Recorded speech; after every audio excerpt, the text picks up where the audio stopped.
नमस्कार प्यारे बच्चों, राम राम। कैसे हो? उम्मीद करता हूँ कि आप अच्छे और स्वस्थ होंगे।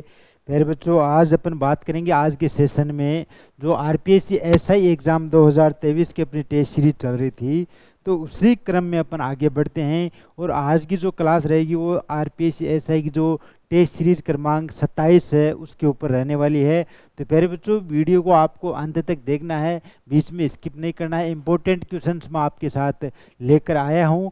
बहुत ही शानदार क्वेश्चंस हैं, पहले भी कई बार प्रतियोगिता परीक्षाओं में क्वेश्चंस पूछे गए हैं, तो एग्जाम की दृष्टि से बहुत ही इंपॉर्टेंट क्वेश्चन आप इनको मान सकते हो। और जल्द ही आरपीएससी एसआई का नोटिफिकेशन आने की संभावना है कि जुलाई माह के फर्स्ट वीक या सेकेंड वीक में नोटिफिकेशन आ जाएगा। तो नोटिफिकेशन आने के बाद में आपके पास समय बहुत कम रह जाएगा, यानी कि 2 से 3 महीने के अंदर फिर एग्ज़ाम हो जाएगी। तो आप अपनी तैयारी को अभी से बेहतर और शानदार बनाइएगा।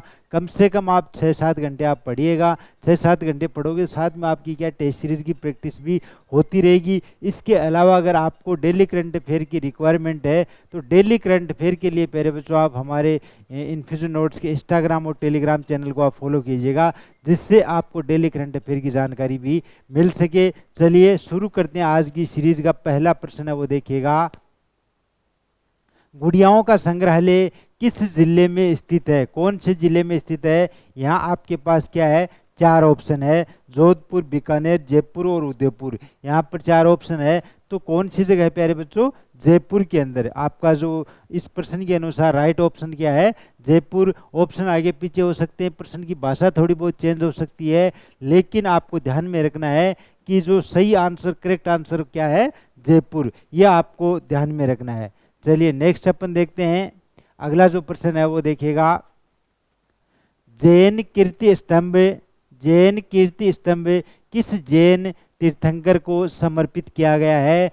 जैन कीर्ति स्तंभ जो बना हुआ है वो किस जैन तीर्थंकर को समर्पित किया गया है? तो प्यारे बच्चों, ऑप्शन आपके सामने, महावीर स्वामी, आदिनाथ, पार्श्वनाथ या इनमें से कोई नहीं। तो किन को समर्पित किया गया है? आदिनाथ को। जैन कीर्ति स्तंभ है जो आदिनाथ को समर्पित किया गया है। प्रश्न के अनुसार ऑप्शन नंबर बी आपका इसमें क्या है? सही जवाब है। अगला जो प्रश्न है नेक्स्ट वो देखिएगा। राजपूताने का अबुल फजल मोहम्मद नैणसी को किसने कहा था? राजपूताने का अबुल फजल मोहम्मद नैणसी को किसने कहा था? किसने कहा था प्यारे बच्चों? मुंशी देवी प्रसाद। किसने कहा था? मुंशी देवी प्रसाद ने कहा था। ऑप्शन नंबर ए आपका इसके अंदर क्या हो गया? सही जवाब। अगला जो प्रश्न है वो देखिएगा। नेक्स्ट प्रश्न बात करते हैं अपने। राजस्थान में गुप्त समय की सर्वश्रेष्ठ मूर्ति किस स्थान से मिली है? कौन से स्थान से मिली थी प्यारे बच्चों जो सर्वश्रेष्ठ मूर्ति है? रूपवास। और ये रूपवास कहाँ पर है? वर्तमान में कहाँ पर है? भरतपुर जिले के अंदर आता है रूपवास। वहाँ पर सर्वश्रेष्ठ मूर्ति है वो प्राप्त हुई थी गुप्त समय की। तो ऑप्शन नंबर डी आपका इसके अंदर क्या हो गया? सही जवाब। अगला जो प्रश्न नेक्स्ट है वो देखिएगा। राजस्थान किस ठिकान में शासक को, राजस्थान के किस ठिकाने में शासक को तोपों की सलामी देने का अधिकार नहीं था? कौन से ठिकाने में नहीं था प्यारे बच्चों? तो ऑप्शन है यहाँ पर देखिएगा, निमराना, लावा और कुशलगढ़ या सभी। तो इस प्रश्न के अनुसार क्या है कि राजस्थान के किस ठिकाने में शासक को तोपों की सलामी देने का अधिकार नहीं था? तो कौन कौन से ठिकानों में नहीं था प्यारे बच्चों? निमराना में नहीं था, लावा में नहीं था और कुशलगढ़ में नहीं था। तो इन तीनों के अंदर नहीं था। तो प्रश्न के अनुसार ऑप्शन नंबर डी आपका इसके अंदर क्या हो गया? सही जवाब हो गया। अगला जो प्रश्न है वो देखिएगा नेक्स्ट है। औरंगजेब ने धर्मत को जीतने के बाद धर्मत का नाम बदलकर क्या किया था? औरंगजेब ने जब धर्मत को जीत लिया था उसके बाद में उसका नाम बदलकर क्या नाम कर दिया था? तो उसका नाम कर दिया था प्यारे बच्चों फतेहाबाद। क्या नाम कर दिया गया था? फतेहाबाद। यानी कि अब प्रश्न ये भी पूछ लिया जाए, ऐसे भी घुमाकर आपसे पूछ लिया जा सकता है कि फतेहाबाद का पहले क्या नाम था? तो फतेहाबाद का पहले क्या नाम था? धर्मत। और धर्मत के बाद में ये फतेहाबाद कब नाम पड़ा? औरंगजेब ने जब धर्मत को जीता उसके बाद में धर्मत का नाम बदल कर क्या कर दिया, फतेहाबाद। तो प्रश्न को घुमा फिरा कर उसकी भाषा बदली जा सकती है, लेकिन कॉन्सेप्ट आपको क्लियर होना चाहिए। आपको कॉन्सेप्ट ध्यान में होगा कि धर्मत था उसका पहले क्या नाम था और वर्तमान में क्या नाम कर दिया गया है, तो आपका प्रश्न क्या होगा, सही और सटीक बैठेगा और आपका 1 नंबर का या 2 नंबर का जो भी प्रश्न रहता है वो आपको मिल जाएंगे। चलिए अगला जो प्रश्न है वो देखिएगा, नेक्स्ट है, मोहम्मद गौरी ने किस सूफी संत को सुल्तान उल हिंद की उपाधि दी थी? मोहम्मद गौरी के द्वारा किस सूफी संत को सुल्तान उल हिंद की उपाधि दी गई थी? किसको दी गई थी प्यारे बच्चों? शेख मोइनुद्दीन चिश्ती को। शेख मोइनुद्दीन चिश्ती को कौन सी उपाधि दी गई थी? सुल्तान उल हिंद की। और ये उपाधि किसके द्वारा दी गई थी? मोहम्मद गौरी के द्वारा। किसके द्वारा दी गई थी प्यारे बच्चों? मोहम्मद गौरी के द्वारा शेख मोइनुद्दीन चिश्ती को सुल्तान उल हिंद की उपाधि है वो दी गई थी। तो ये तीनों को कनेक्शन आपको ध्यान में रखना है, तीनों कड़ी आपको ये ध्यान में रखनी है, एक दूसरे से लिंक है, तो तीनों के नाम आपको क्या है, ध्यान में रखने हैं प्यारे बच्चों। चलिए अगला जो प्रश्न है वो देखिएगा आप, नेक्स्ट है, 1194 ईस्वी में चंदावर के युद्ध में मोहम्मद गौरी ने जयचंद को पराजित किया था। ये युद्ध की नदी, थोड़ी सी भाषा प्रश्न की चेंज की हुई है, जयचंद को पराजित किया था, ये युद्ध कौन सी नदी के किनारे पे हुआ था, ऐसे लिखना था, लेकिन टाइपिस्ट की वजह से थोड़ी सी मिस्टेक हो गई भाषा के अंदर। तो इसमें क्या है प्रश्न है, 1194 के अंदर है चंदावर के युद्ध में, चंदावर का युद्ध किन के बीच में हुआ था? मोहम्मद गौरी और जयचंद के बीच में हुआ था। इसमें पराजित कौन हुआ था? जयचंद हुआ था, ये आपको ध्यान में रखना है। और ये युद्ध कौन सी नदी के किनारे पे हुआ था? कौन सी नदी के किनारे पे हुआ था प्यारे बच्चों? तो यमुना नदी के किनारे पे।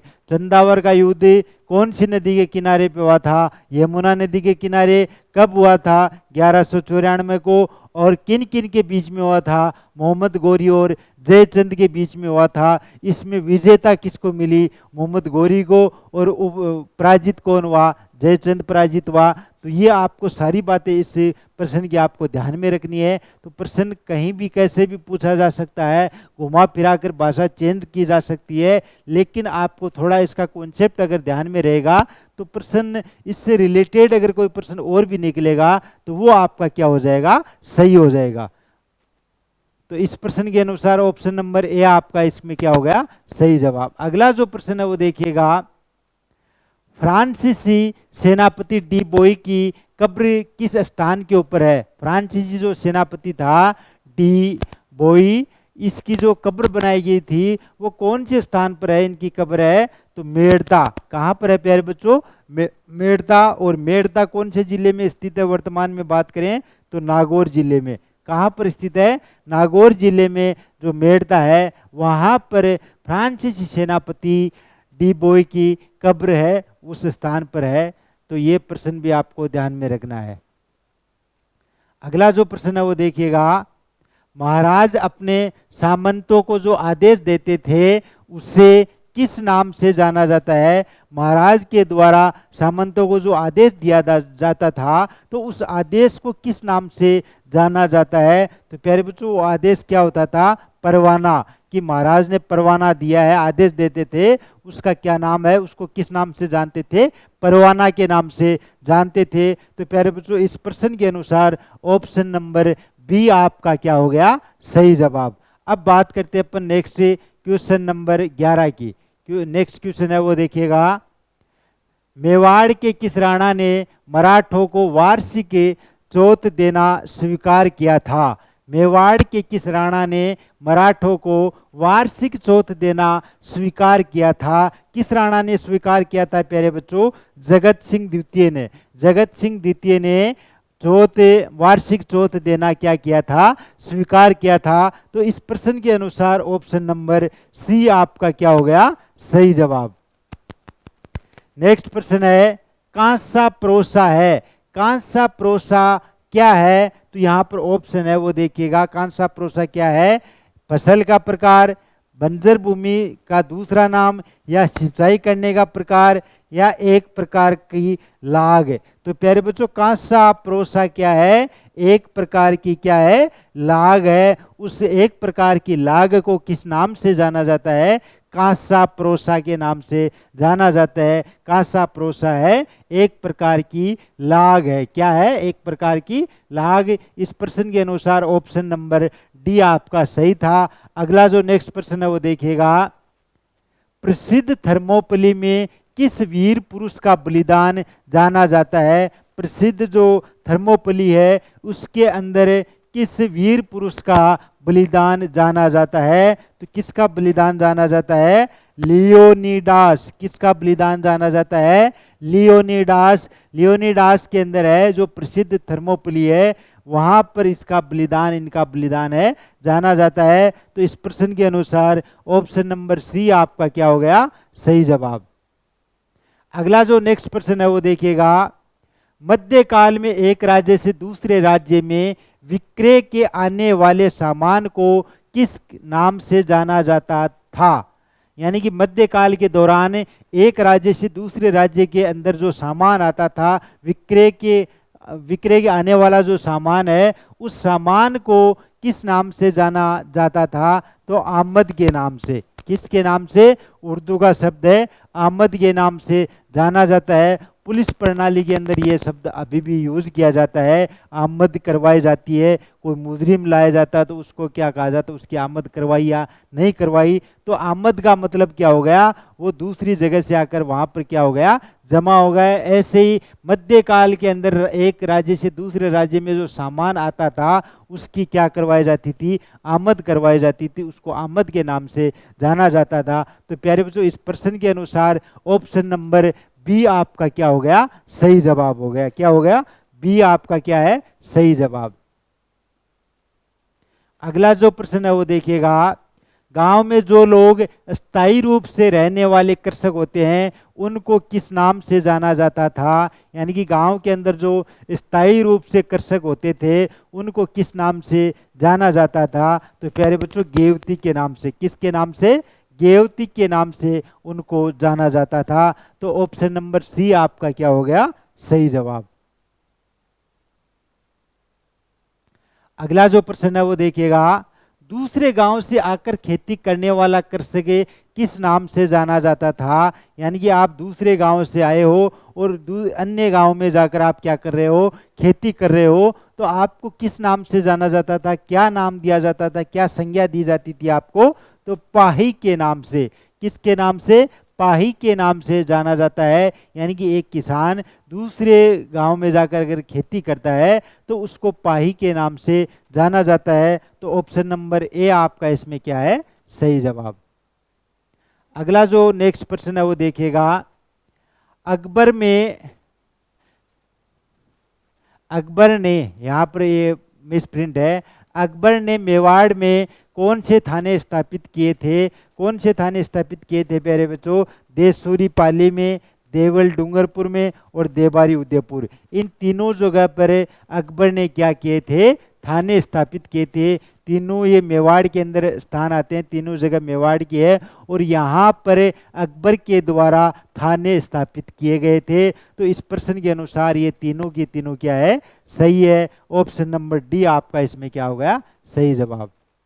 अगला जो प्रश्न है वो देखिएगा, एक लिंग महात्म्य ग्रंथ की रचना किसके द्वारा की गई थी? एक लिंग महात्म्य ग्रंथ की रचना किसके द्वारा की गई थी प्यारे बच्चों? कान्हा व्यास के द्वारा। किसके द्वारा की गई थी? कान्हा व्यास के द्वारा एक लिंग महात्म्य की जो ग्रंथ है उसकी रचना की गई थी। ऑप्शन नंबर बी आपका इसके अंदर क्या होगा? सही जवाब। अगला जो नेक्स्ट प्रश्न है वो देखिएगा, राजस्थान में कौन से प्रदेश महाभारत और रामायण के समय में थे? राजस्थान के अंदर ऐसे कौन से प्रदेश अभी हैं जो महाभारत और रामायण के समय में थे? तो कौन कौन से प्रदेश हैं प्यारे बच्चों? तो आपका ऑप्शन नंबर ये ए और बी इसमें सही है। मरुजांगल और मत्स्य क्या है? मरुजांगल और मत्स्य जो महाभारत के समय उपस्थित थे। मरुजांगल और मत्स्य दोनों प्रदेश है जो महाभारत के समय में थे। तो ऑप्शन नंबर डी आपका सही हो गया, ए और बी दोनों सही है, तो ऑप्शन नंबर डी आपका इसमें क्या हो गया, सही जवाब। अगला जो प्रश्न है वो देखिएगा, परगने में राजस्व की वसूली का कार्य करने वाला अधिकारी कहलाता था। परगने के अंदर जो राजस्व की वसूली करने वाला जो अधिकारी होता था उसको किस नाम से जानते थे, किस नाम से जानते थे प्यारे बच्चों, आमिल के नाम से। किसके नाम से जानते थे, आमिल के नाम से उसको जाना जाता था। तो ऑप्शन नंबर सी आपका इसमें क्या हो गया, सही जवाब। अगला जो प्रश्न है वो देखिएगा, परगने में चुंगी वसूलने वाला किस नाम से जाना जाता था। तो परगने के अंदर जो चुंगी वसूल की जाती थी उसको किस नाम से जाना जाता था, सायर दरोगा के नाम से। किसके नाम से प्यारे बच्चों, सायर दरोगा के नाम से उसको जाना जाता था। ऑप्शन नंबर बी आपका इसमें क्या हो गया, सही जवाब। अगला जो नेक्स्ट प्रश्न है वो देखिएगा, अकबर के नवरत्नों में राजपूताने का कवि कौन था। अकबर के जो नवरत्न थे उसमें राजपूताने का कवि कौन था प्यारे बच्चों, अब्बुल फजल। क्या नाम था उसका, अब्बुल फजल है जो अकबर के नवरत्न थे उनमें राजपूताने का कवि था। ऑप्शन नंबर ए आपका इसके अंदर क्या हो गया, सही जवाब। अगला जो नेक्स्ट प्रश्न है वो देखिएगा, ऋग्वेद में राजस्थान का सबसे प्राचीन जनपद कौन सा उल्लेखित हुआ है। ऋग्वेद के अंदर राजस्थान का सबसे प्राचीन जनपद कौन सा उल्लेखित हुआ है, कौन सा हुआ है प्यारे बच्चों, मरु।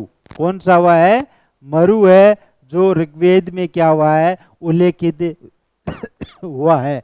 ऑप्शन नंबर डी आपका इसमें क्या है, सही जवाब।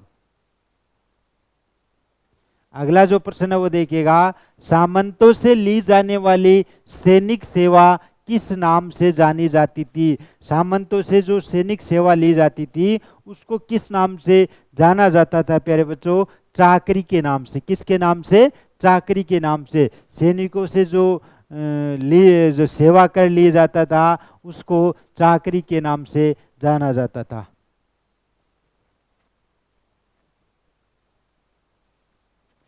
अगला जो प्रश्न है नेक्स्ट है, कर्नल टोड ने राणा सांगा के लिए किस शब्द का प्रयोग किया था। कर्नल टोड के द्वारा राणा सांगा के लिए कौन से शब्द का प्रयोग किया गया था। तो प्यारे बच्चों वो शब्द था आपका सिपाही का अंश। कौन सा था, सिपाही का अंश है, ये शब्द है कर्नल टोड ने राणा सांगा के लिए प्रयोग में लिया था। तो प्यारे बच्चों आज की जो टेस्ट सीरीज थी अपनी एसआई की टेस्ट सीरीज क्रमांक 27 है, उसके जो 25 इंपॉर्टेंट प्रश्न थे उनके ऊपर अपन ने चर्चा करी। और ये प्रश्न कहीं ना कहीं एग्जाम में ज़रूर पूछे गए हैं, तो एग्जाम की दृष्टि से इतने इंपॉर्टेंट क्वेश्चन हैं। और इसके अलावा मैंने आपको डेली करंट अफेयर की जानकारी दे दी है कि डेली करंट अफेयर आपको कहाँ से मिल सकेगा। इन्फ्यूजन नोट्स के इंस्टाग्राम और टेलीग्राम चैनल से मिल जाएगा। उसके अलावा प्यारे बच्चों अगर आप घर बैठे हैंड रिटन नोट्स पढ़ना चाहते हो बने बनाए, आपको किसी प्रकार की कोई समस्या नहीं होगी, आप केवल ये चाहते हो कि मुझे बने बनाए हैंड रिटन नोट्स मिले, तो इन्फ्यूजन नोट्स बहुत ही शानदार और बेहतरीन भाषा में हैंड रिटन नोट्स लेकर आई है। तो infusionnotes.com जो वेबसाइट है इन्फ्यूजन नोट्स की, उसको आप विजिट कीजिएगा। वहाँ पर आपको आपका पसंदीदा कोर्स एसआई का वो अवेलेबल हो जाएगा। और सैम्पल नोट्स बिल्कुल आपको फ्री में पढ़ने को मिलेंगे। वहाँ पर पीडीएफ अपलोड की गई है सैम्पल नोट्स की। तो पहले आप सैम्पल नोट्स पढ़िएगा और उसके बाद में अपना ऑर्डर है वो कंफर्म कीजिएगा। प्यारे बच्चों ऑर्डर देने के लिए वहाँ पर प्रोसेस बताई गई है। अगर फिर भी आपको समझ में नहीं आती है तो वहाँ पर जो दिए गए नंबर है उनके ऊपर आप कॉल कीजिए या व्हाट्सएप मैसेज छोड़िएगा, हमारी टीम आपसे कांटेक्ट कर लेगी। और इसके अलावा अगर नोट्स को लेकर या भर्ती परीक्षा को लेकर आपके मन में कोई भी डाउट चल रहा है, किसी प्रकार का कोई प्रश्न हो, तो आप बेझिझक हमारी टीम से पूछेगा, सारे डाउट आपके क्लियर किए जाएंगे प्यारे बच्चों। और मेरे द्वारा या मेरी टीम द्वारा दी गई जानकारी आपको कैसी लगी कमेंट बॉक्स में ज़रूर बताइएगा। और किसी भी प्रकार का आपका कोई डाउट हो भर्ती परीक्षा को लेकर उसका भी आप कमेंट कर सकते हो प्यारे बच्चों। चलिए मिलते हैं अपन नेक्स्ट सेशन में। धन्यवाद, राम राम।